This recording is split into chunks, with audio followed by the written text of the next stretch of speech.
अष्टावक्र गीता तृतीय अध्याय। अष्टावक्र कहते हैं, आत्मा को अविनाशी और एक जानो।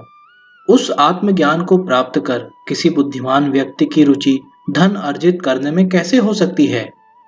स्वयं के अज्ञान से भ्रमवश विषयों से लगाव हो जाता है। जैसे सीप में चांदी का भ्रम होने पर उसमें लोभ उत्पन्न हो जाता है। सागर से लहरों के समान जिससे यह विश्व उत्पन्न होता है, वह मैं ही हूं जानकर तुम एक दीन जैसे कैसे भाग सकते हो। यह सुनकर भी कि आत्मा शुद्ध चैतन्य और अत्यंत सुंदर है, तुम कैसे जननेंद्रिय में आसक्त होकर मलिनता को प्राप्त हो सकते हो।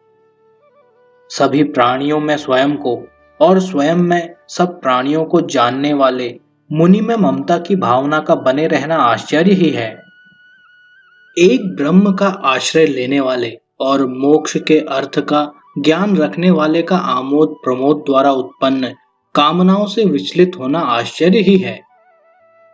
अंत समय के निकट पहुंच चुके व्यक्ति का उत्पन्न ज्ञान के अमित्र काम की इच्छा रखना, जिसको धारण करने में वह अत्यंत अशक्त है, आश्चर्य ही है।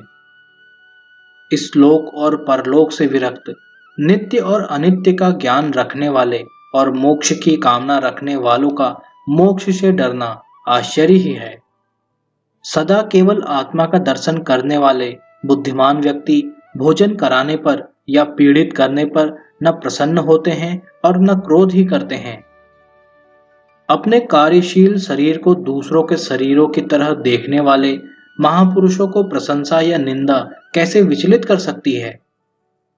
समस्त जिज्ञासाओं से रहित इस विश्व को माया में कल्पित देखने वाले स्थिर प्रज्ञा वाले व्यक्ति को आसन्न मृत्यु भी कैसे भयभीत कर सकती है। निराशा में भी समस्त इच्छाओं से रहित स्वयं के ज्ञान से प्रसन्न महात्मा की तुलना किससे की जा सकती है। स्वभाव से ही विश्व को दृश्यमान जानो, इसका कुछ भी अस्तित्व नहीं है। यह ग्रहण करने योग्य है और यह त्यागने योग्य। देखने वाला स्थिर प्रज्ञा युक्त व्यक्ति क्या देखता है।